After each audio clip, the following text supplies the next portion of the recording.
नमस्कार मंडळी, किचन आणि मनोरंजन या आमच्या चॅनलवर तुमचं स्वागत आहे।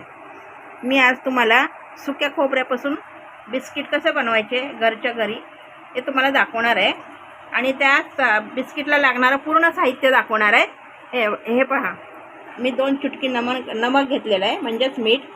विलायची घेतली, 10 विलायची घेतलेली आहे।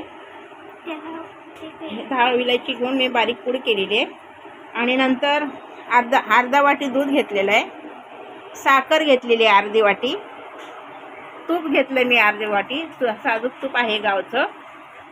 परत सुका खोबरं मी चांगलं वाटून थोडंसं हलकं भाजून घेतलेलं आहे लाल करून। हे बदाम पिस्ता अक्रोड, बदाम पिस्ते आणि काजू याचं मी काप करून घेतलेले आहेत। अर्धी वाटी आहे हे सगळं पूर्ण, अर्धी वाटी आहे। परत हे रवा आहे, अर्धा वाटी मी रवा घेतला, बारीक रवा। तीळ घेतले मी अर्धी वाटी, सफेद तीळ आहेत बिगर पॉलिशचे। आणि परत हे गार्निश करायला काजूचे काप करून घेतलेले आहेत। आता मी तुम्हाला कसं करायचं हे जी कृती दाखवणार आहे, कसं करायचं बिस्किट। पूर्ण व्हिडिओ तुम्ही बघा, म्हणजे तुम्हाला कळेल की कसं करायचं ते। सर्वप्रथम हे दूध घ्यायचं आहे। हे पहा मंडळी, मी अर्धा वाटी दूध घेतलेलं आहे। आता हे दूध आहे ना, मी या बाउलमध्ये टाकून घेणार आहे। हे बघा, हे असं दूध टाकून घ्यायचं। हे अर्धा वाटी मी साखर घेतलेली आहे, साखरसुद्धा ह्याच्यात टाकायची आपल्याला।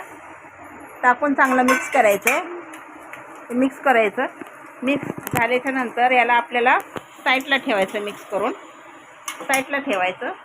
त्यानंतर आपल्याला अशा 2 वाट्याने पीठ घेतलेलं आहे मंडळी। 2 वाट्या, पहिली 1 वाटी टाकली, आता ही दुसरी वाटी मी टाकत आहे। एकच वाटीचं माप ठेवलं मी, सगळं ह्याच वाटीनं घेतलेलं आहे। आता 2 वाट्या गव्हाचं पीठ घेतलेलं आहे, त्यामध्ये अर्धी वाटी रवा घेतलेला आहे। हे बघा, बारीक रवा आहे, अर्धी वाटी घेत आहे। अर्धी वाटी तीळ आहे, तीळ आहेत, हे अर्धी वाटी घेतलेलं आहे। एक खोबऱ्याचा चुरा घेतलेला आहे, ते 1 वाटी आहे। हे बदाम पिस्ते काजूचं काप करून घेतलेले आहेत, हा 1 वाटी आहे। जवळजवळ पावणा वाटी आहे हे, 1 वाटी नाही आहे। यामध्ये वेलची पावडर आहे आणि हे मीठ आहे 2 चिमट, हे पण घेतलेलं आहे। आणि हे तूप आहे, जवळजवळ अर्धा वाटी तूप आहे।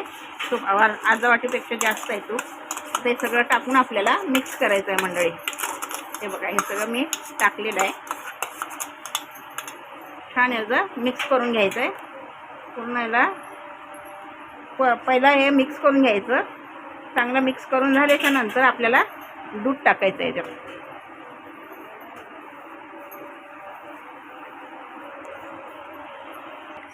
मंडळी, हे सगळं मी मिक्स करून घेतलेलं आहे।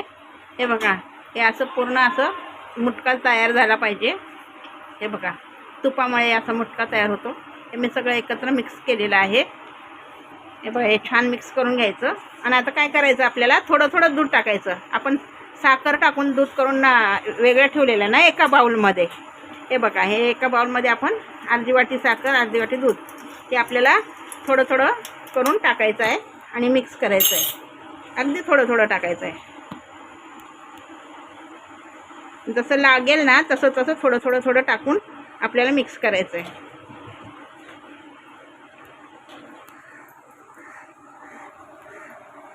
जास्त पातळ झालं ना तरी आपण थोडंसं गव्हाचं पीठ घेऊ शकतो। थोडं थोडं टाका तुम्ही, एकदम पातळ मळायचं नाही आहे, एकदम ह्याला घट्टच पाहिजे आपल्याला, त्याप्रमाणे दूध टाकून घ्यायचं आहे।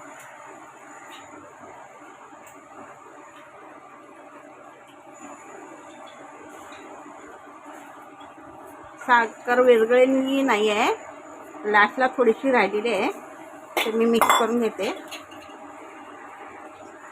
मला असं वाटतं थोडंसं दूध लागेल याला, पण मी आता चांगलं मळून दाखवते मी तुला। एकजीव करायचं, जास्त याला मळायचं नाही, एकदम असं आपण चपातीचं पीठ मळतो ना तसं मळायचं नाही, हलकंच मळायचं आहे।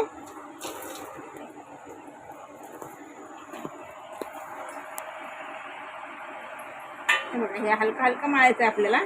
जास्त पातळ पण नसलं पाहिजे आणि जास्त घट्ट पण नसलं पाहिजे. हे बघा,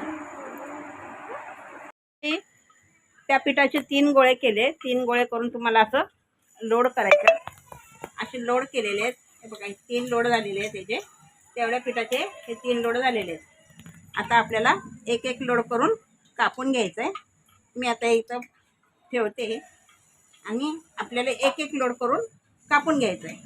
कसं कापायचं मी तुम्हाला दाखवते.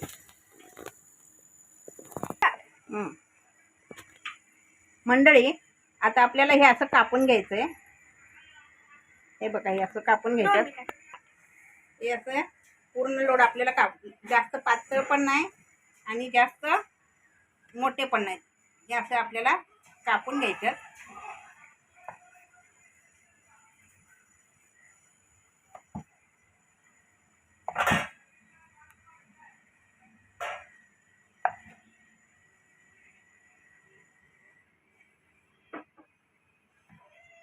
कापून घेऊन थोडंसं आपल्याला हाताने थोडासा याला आकार द्यायचा आहे. याचं आकार देऊन ठेवायचं आहे. असं हे थोडंसं आकार देऊन घेतले ना, त्याला आपल्याला गार्निश करायचं आहे. त्याच्यावर आपल्याला एक काजूचे गार्निश करायला ठेवले ते काजूचे काप. हे बघा, हे आपल्याला एक एक असे लावून घ्यायचे. असे लावून घ्या.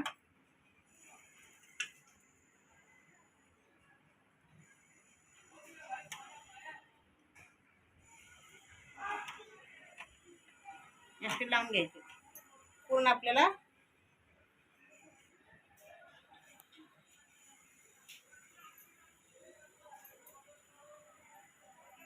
हे असं आपण बिस्किट तयार करून घेतलेले आहेत.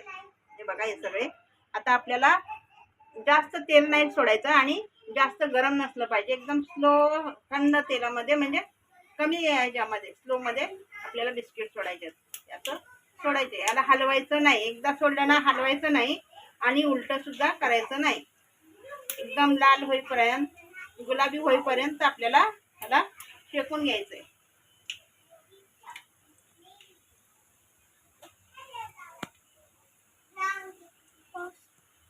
हे बा मंडळी, हे आपण असे सगळे टाकून घेतलेले आहेत. पूर्ण टाकून घ्यायचंय आणि आपल्याला याला हलवायचं नाही. आता हे चुकीचं एक पडलेलं आहे, हलवायचं नाही. पूर्ण गुलाबी होईपर्यंत आपल्याला शेकून घ्यायचंय. गुलाबी झाले की सरळ काढायचेत आपल्याला. मंडळी, 55 बिस्किट झाले. 2 वाट्या पिठाचे आणि अर्धी वाटी खोबऱ्याचं. एकदम छान आणि कुसकुशी झालेले आहेत. तुम्ही पण घरी करून बघा आणि मला सांगा कसे झाले ते. आमच्या व्हिडिओला शेअर करा, लाईक करा, सबस्क्राईब करा आणि मित्रमैत्रिणीला पाठवा आणि घरात करून बघा मंडळी. खूप छान आणि सुंदर बिस्किट लागतात. घरात करून बघा तुम्ही. अतिशय सुंदर झालेले आहेत हे बघा, हे एकदम सुंदर झालेले आहेत. काही काहींचे काजू पडलेले आहेत, दाबले नाहीत आम्ही, पण तुम्ही सुंदर झालेत मंडळी. तुम्ही करून बघा. थँक्यू मंडळी.